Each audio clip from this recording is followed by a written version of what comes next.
ನಮಸ್ಕಾರ ಸ್ನೇಹಿತರೆ, ನಾವು ಈ ಒಂದು ವಿಡಿಯೋದಲ್ಲಿ ಸಹಾಯಕ ಪ್ರಾಧ್ಯಾಪಕರ ನೇಮಕಾತಿಗೆ ಸಂಬಂಧಪಟ್ಟ ಹಾಗೆ ಅಂದರೆ ಈ ಕರ್ನಾಟಕ ರಾಜ್ಯದಲ್ಲಿರ್ತಕ್ಕಂಥ ಸಾರ್ವಜನಿಕ ವಿಶ್ವವಿದ್ಯಾಲಯಗಳೇನಿದ್ದಾವೆ ಅಲ್ಲಿ ಈ ಒಂದು ಸಹಾಯಕ ಪ್ರಾಧ್ಯಾಪಕರ ನೇಮಕಾತಿಗೆ ಒಂದು ಅತಿ ತುರ್ತಾಗಿ ನೇಮಕಾತಿ ಮಾಡಿಕೊಳ್ತಕ್ಕಂಥ ಒಂದು ಪ್ರೊಸೆಸ್ ಸ್ಟಾರ್ಟ್ ಆಗಿದೆ.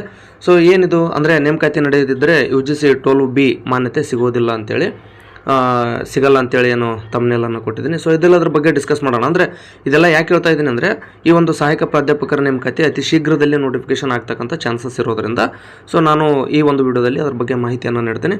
ಅದಕ್ಕೂ ಮುಂಚೆ ನೀವೇನಾದರೂ ನಮ್ಮ ಯೂಟ್ಯೂಬ್ ಚಾನಲ್ಗೆ ಸಬ್ಸ್ಕ್ರೈಬ್ ಮಾಡ್ಕೊಂಡಿಲ್ಲ ಅಂದರೆ ದಯವಿಟ್ಟು ಸಬ್ಸ್ಕ್ರೈಬ್ ಮಾಡ್ಕೊಳ್ಳಿ.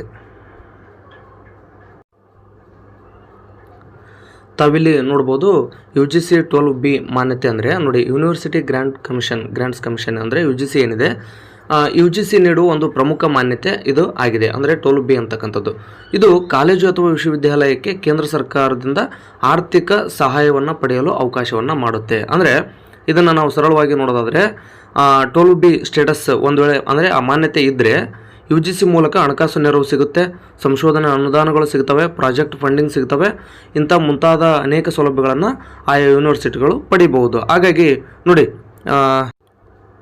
12B ಮಾನ್ಯತೆ ಇರತಕ್ಕಂಥ ಕಾಲೇಜುಗಳಿಗೆ ಕೇಂದ್ರದ ಅನುದಾನ ಸಿಗುತ್ತದೆ, ಸಂಶೋಧನೆ, ಲ್ಯಾಬ್, ಕಟ್ಟಡ ಅಭಿವೃದ್ಧಿಗೆ ಸಹಾಯ ಸಿಗುತ್ತದೆ, ಶಿಕ್ಷಕರು ಮತ್ತು ವಿದ್ಯಾರ್ಥಿಗಳಿಗೆ ಹೆಚ್ಚಿನ ಸೌಲಭ್ಯ ಸಿಗ್ತಕ್ಕಂಥದ್ದು. ಹಾಗಾದರೆ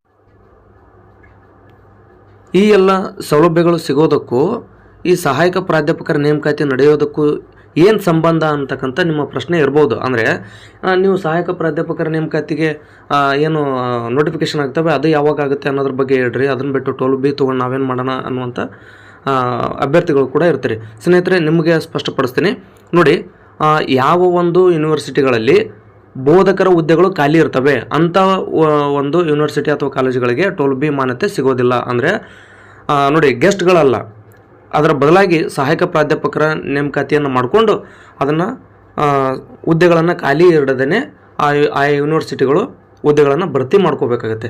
ಈ ರೀತಿಯಾಗಿ ಯೂನಿವರ್ಸಿಟಿಯಲ್ಲಿರ್ತಕ್ಕಂಥ ಹುದ್ದೆಗಳು ಭರ್ತಿ ಆದಂತೆಲ್ಲ ಈ ಒಂದು UGC 12B ಮಾನ್ಯತೆ ಸಿಗುತ್ತದೆ. ಅಂದರೆ ಈ ಒಂದು ನೇಮಕಾತಿಗೂ ಈ ಒಂದು ಮಾನ್ಯತೆಗೂ ಸಂಬಂಧ ಇದೆ. ಆ ಕಾರಣದಿಂದಾಗಿ ತಾವು ನೋಡ್ಬೋದು. ಇದನ್ನು ನೀವು ನೋಡಿದರೆ ಮತ್ತಷ್ಟು ಸ್ಪಷ್ಟನೆ ಸಿಗ್ಬೋದು. ನೋಡಿ, 1,000 ಹುದ್ದೆಗಳ ಭರ್ತಿಗೆ ಕ್ರಮ. ನೋಡಿ, ರಾಜ್ಯದ ವಿಶ್ವವಿದ್ಯಾಲಯಗಳಲ್ಲಿ ಖಾಲಿ ಇರತಕ್ಕಂಥ 4,000 ಬೋಧಕ ಹುದ್ದೆಗಳ ಪೈಕಿ 1,000 ಹುದ್ದೆಗಳ ಭರ್ತಿಗೆ ಕ್ರಮ ಕೈಗೊಳ್ಳಲಾಗಿದೆ.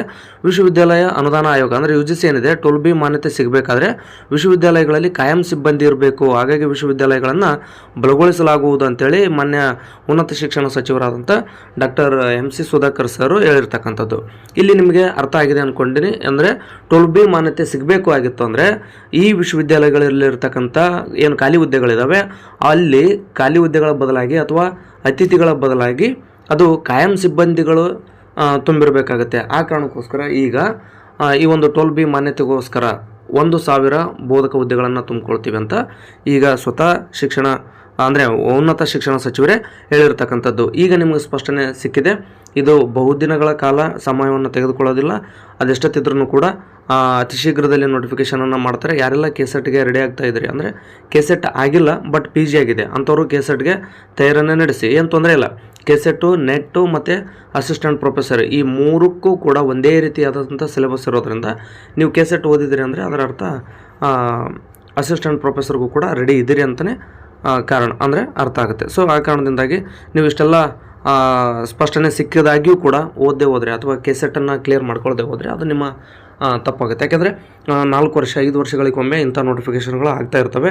ಇವುಗಳನ್ನು ಯಾವುದೇ ಕಾರಣಕ್ಕೂ ಮಿಸ್ ಮಾಡ್ಕೊಳ್ಳೋಕೆ ಹೋಗಬಾರ್ದು. ಈಗ KSET ಆಗಿತ್ತು ಅಂದರೆ ಸರಿ, ಏನು KA ವೆಬ್ಸೈಟ್ಗೆ ಹೋಗ್ರಿ, ಅಲ್ಲಿ ನೇಮಕಾತಿ ಅಂತ ಹೋದ್ರಿ ಅಂತಂದರೆ ಆ ನೇಮಕಾತಿ ಮೇಲೆ ಕ್ಲಿಕ್ ಮಾಡಿದರೆ ಕೆಳಗಡೆ ಎಲ್ಲ ಯಾವ್ಯಾವ ನೇಮಕಾತಿ ನಡೆದಿದ್ದಾವೆ KA ಥ್ರೂ ಅಂತ ಗೊತ್ತಾಗುತ್ತೆ. ಅಲ್ಲಿ ಉಪನ್ಯಾಸಕರ ನೇಮಕಾತಿ ಅಂತ ಇದೆ.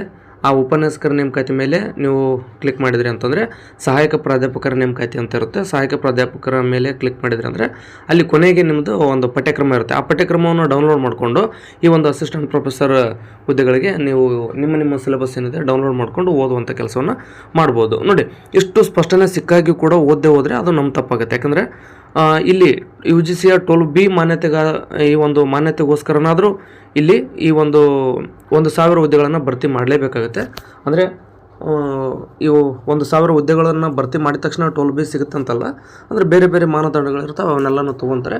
ಅದರಲ್ಲಿ ಪ್ರಮುಖ ಕಾರಣ ಅಂದರೆ ಆ ಒಂದು ಮಾನ್ಯತೆ ಸಿಗಬೇಕಂದ್ರೆ ಪ್ರಮುಖ ಕಾರಣ ಏನಪ್ಪ ಅಂದರೆ ಅದಕ್ಕೆ ಈ ಒಂದು ಕಾಯಂ ಸಿಬ್ಬಂದಿ ನೇಮಕಾತಿಯನ್ನು ಮಾಡ್ಕೊಳ್ಳುವಂಥದ್ದು ಇರುತ್ತೆ. ಆ ಕಾರಣದಿಂದಾಗಿ ಬಹುತೇಕ ಈ ಒಂದು ಅಸಿಸ್ಟೆಂಟ್ ಪ್ರೊಫೆಸರ್ ಹುದ್ದೆಗಳಿಗೆ ನೇಮಕಾತಿ ನಡೆಯುತ್ತೆ. ಮತ್ತು ಡಿಗ್ರಿ ಕಾಲೇಜುಗಳಲ್ಲಿ ಕೂಡ ಈಗಾಗಲೇ ಹೇಳಿದ್ದಾರೆ, ಒಟ್ಟು 826 ಸಹಾಯಕ ಪ್ರಾಧ್ಯಾಪಕರ ನೇಮಕಾತಿಯನ್ನು ಮಾಡ್ಕೊಳ್ತೀವಿ ಅಂತೇಳಿ.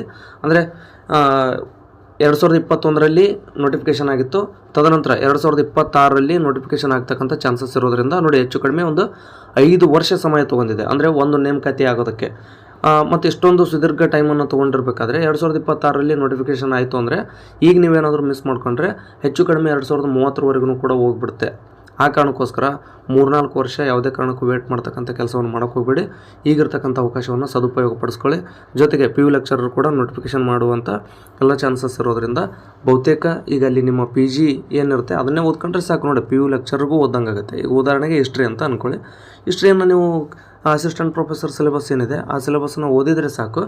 ಜೊತೆಗೆ ಅಸಿಸ್ಟೆಂಟ್ ಪ್ರೊಫೆಸರ್ ಜೊತೆಗೆ KSET, NET, PU ಲೆಕ್ಚರರ್ ಅಷ್ಟಕ್ಕೂ ಕೂಡ ಪ್ರಿಪೇರ್ ಆದಂಗೆ ಆಗುತ್ತೆ. ಅಂದರೆ ಒಂದು ಎಕ್ಸಾಮ್ಗೆ ನೀವು ಓದೋದ್ರಿಂದ 3-4 ಎಕ್ಸಾಮ್ಗೂ ಕೂಡ ಅದು ಅನುಕೂಲ ಆಗ್ತಕ್ಕಂಥದ್ದು.